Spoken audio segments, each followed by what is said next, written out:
Доброго времени суток, друзья! Я, как всегда, рада приветствовать вас на моем канале Дивный творческий мир. И сегодня я хочу показать вам несколько моих любимых рецептов соленого теста, которые подойдут на все случаи жизни для лепки разных изделий, как крупных, так и совсем мелких, изящных, таких как лепестки цветов. Давайте приступать. Первый рецепт – это рецепт заварного теста. Для этого нам понадобится стакан муки, полстакана кипятка и полстакана соли. А также остальные ингредиенты я сейчас расскажу. Для начала отмеряем воду. Я уже закипятила, чайник только что вскипел. И я наливаю в кастрюльку воду. Обычно я это делаю сразу на огне, но было неудобно перенастраивать камеру, поэтому я вам показываю так. Но вы лучше сразу делайте на огне на печи. Закипает вода, и вы всыпаете туда все сухие ингредиенты. Итак, в кипяток я всыпала 2 чайные ложки парафиновой натертой свечки, а затем смешиваю муку с солью и всю эту массу высыпаю и быстренько замешиваю. Так как речь идет о кипятке, тесто сразу же превращается в ком, и мы продолжаем его вымешивать. Естественно, огонь у нас уже выключен, если вы это делаете на плите, либо кастрюльку вы отставляете сразу на стол, либо в крайнем случае делаете как я, вот налили кипяток и быстренько замешиваем. Сюда же в эту массу я добавляю буквально пол чайной ложечки уксуса и 2 чайные ложки подсолнечного масла. Это я уже добавляю попозже, как вы видите, когда уже весь ком собран и слегка замешан. И продолжаем вымешивать. Когда все немного подмесили, выкладываем тесто на стол. Оно уже должно слегка остыть и быть теплым. И вы знаете, я и любую массу для лепки, и соленое тесто люблю вымешивать уже в итоге в конце небольшим количеством крахмала. Не с мукой, а именно с крахмалом. Поэтому я насыпаю 1-2 столовые ложки крахмала на стол и продолжаю вымешивать тесто.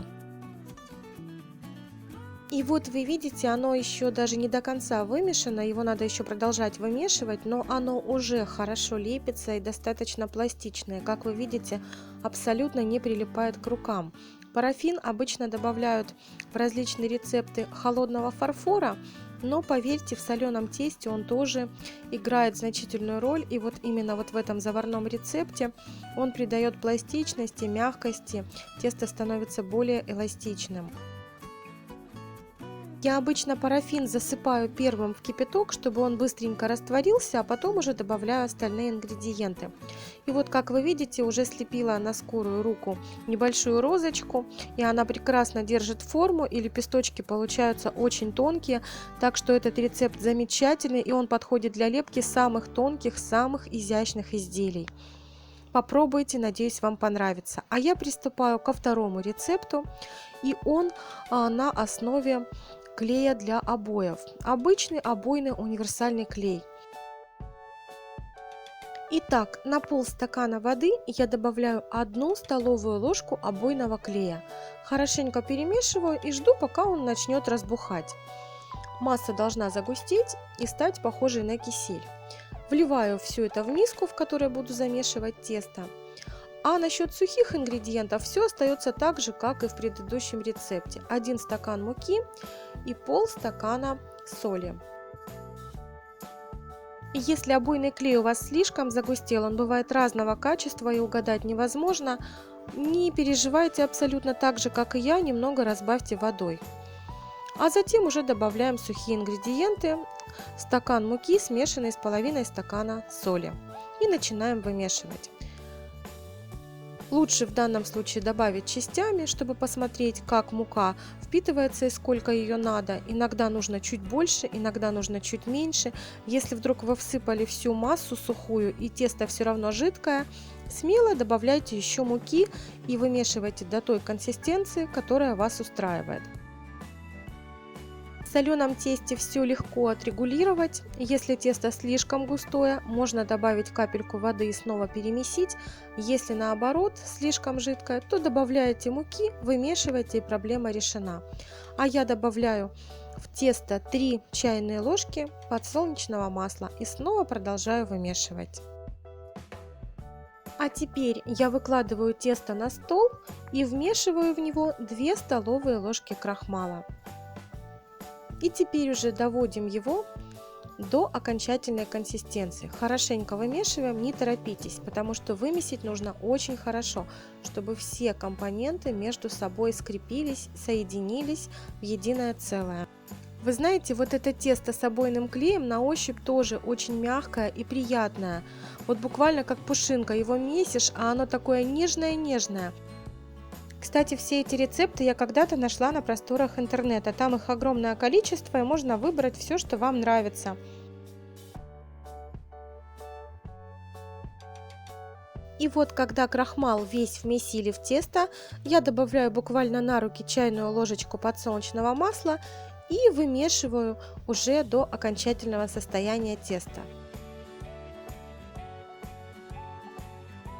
Вы знаете, вот что заварное тесто, что вот это тесто на основе обойного клея, оно мне лично по консистенции напоминает детский мягкий пластилин, из которого детки лепят. Он очень пластичный и приятный в руках.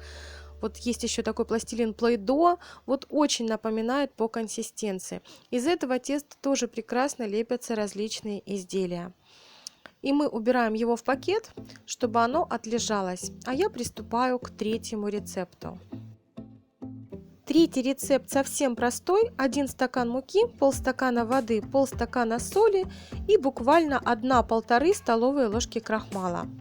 И в конце замеса я обычно добавляю на руки чайную ложечку подсолнечного масла и замешиваю тесто, как и в предыдущем варианте. Итак, в воду добавляем соль и муку и начинаем замешивать. И вот здесь у меня как раз оказалось мало муки. Как вы видите, тесто слишком жидкое. Мы просто добавляем еще муки, досыпаем и замешиваем. И когда уже консистенция становится плотная, я выкладываю все это на стол и продолжаю вымешивать, потому что этот рецепт, он более слоистый.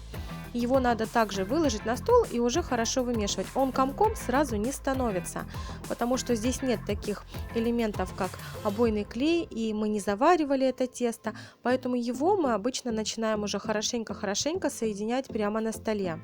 И вот вы видите, оно сначала такими слоями, а потом также собирается все в единый ком. И в конце добавляем крахмал и продолжаем замешивать. А когда уже крахмал весь вмесим, я добавляю чайную ложечку подсолнечного масла и снова замешиваю. Из этого теста хорошо лепить более крупные изделия. Оно хорошо равномерно высыхает, не трескается, прекрасно лепятся зверушки, фигурки, домики, основы можно делать из него, тарелочки. То есть вот для таких вещей прекрасно подходит.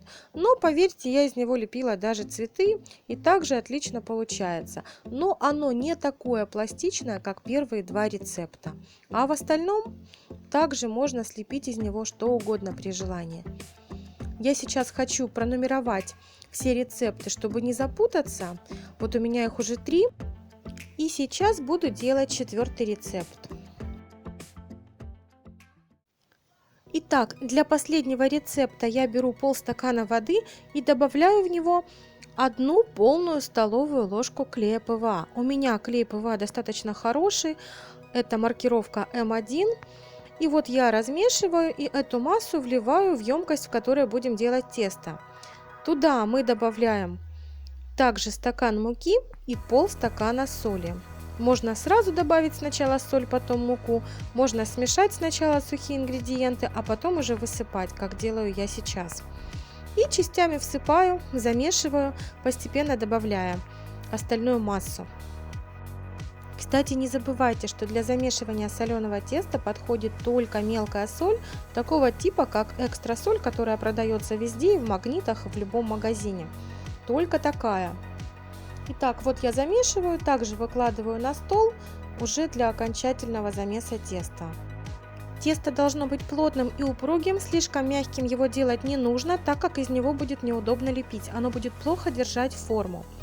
И когда мы его уже хорошенько замесили, я, как обычно, добавляю в итоге крахмал и уже замешиваю до окончательного состояния. Получается достаточно плотное, хорошее, упругое тесто. Потом оно еще отлежится и прекрасно будет лепиться. Но перед лепкой ему надо полежать хотя бы час. Также очень многое зависит от того, какой клей вы добавили. В принципе, в тесто можно добавить любой клей ПВА, даже строительный. Но поверьте, чем лучше качество клея, тем, конечно же, будет потом крепче тесто. И вот у нас все 4 вида теста готовы. Они у меня полежали ночь, так как делала я их поздно вечером. И сейчас мы посмотрим, протестируем, как лепятся из него какие-то фигурки. Я беру тесто под номером 1, это заварное соленое тесто, и посмотрим, как оно лепится. Вы знаете, в руках оно очень приятное, консистенция такая мягкая и нежная. Должна сказать вам, что оно нежнее, чем обычный рецепт теста, который вот я, допустим, делаю 2 стакана муки, стакан соли, неполный стакан воды. Это вот классический изначальный рецепт соленого теста. Оно, конечно, вот это тесто заварное гораздо нежнее. Но вы знаете, ведь даже заварное тесто для приготовления именно каких-то мучных изделий всегда нежнее, чем тесто на обычной незаварной муке. Поэтому и тут, конечно же, это сказывается. Лепесточки можно сделать очень тонкие, фактически прозрачные. Тесто абсолютно не прилипает к рукам, оно вообще не липкое, оно напоминает детский пластилин. Мягенький, такой эластичный, и когда ты разогреваешь его в руках, он становится еще более пластичным. Я заметила, что если его медленно растягивать, оно прям тянется.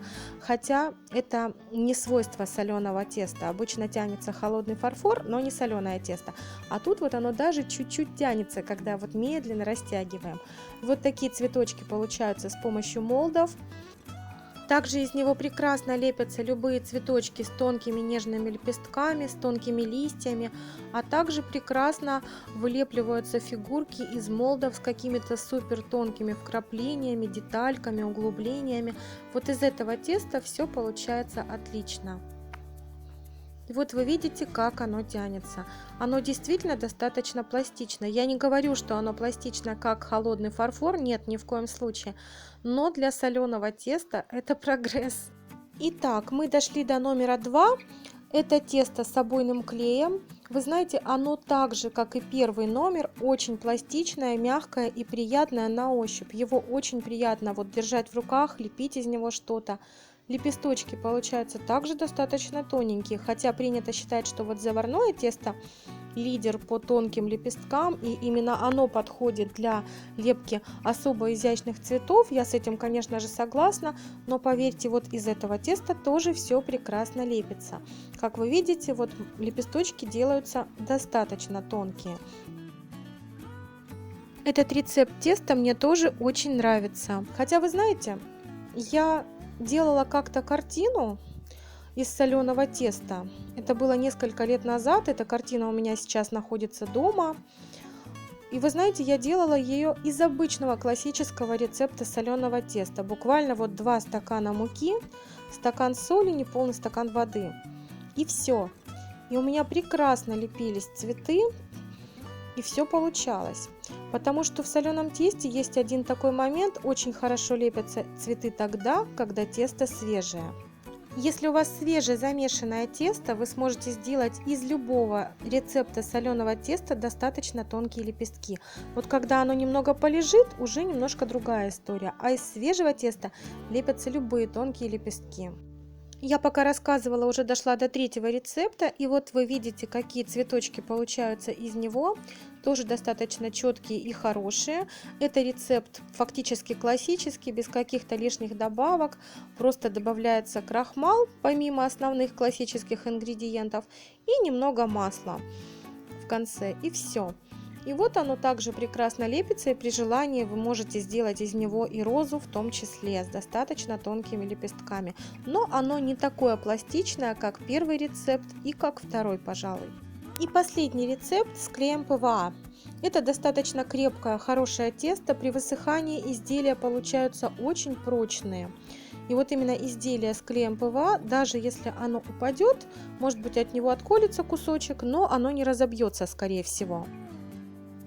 Как вы видите, из него тоже все прекрасно лепится и получаются красивые цветочки, лепесточки, так что выбирать уже вам. Тесто номер 3 и номер 4 больше подходит, конечно же, для лепки каких-то более крупных изделий.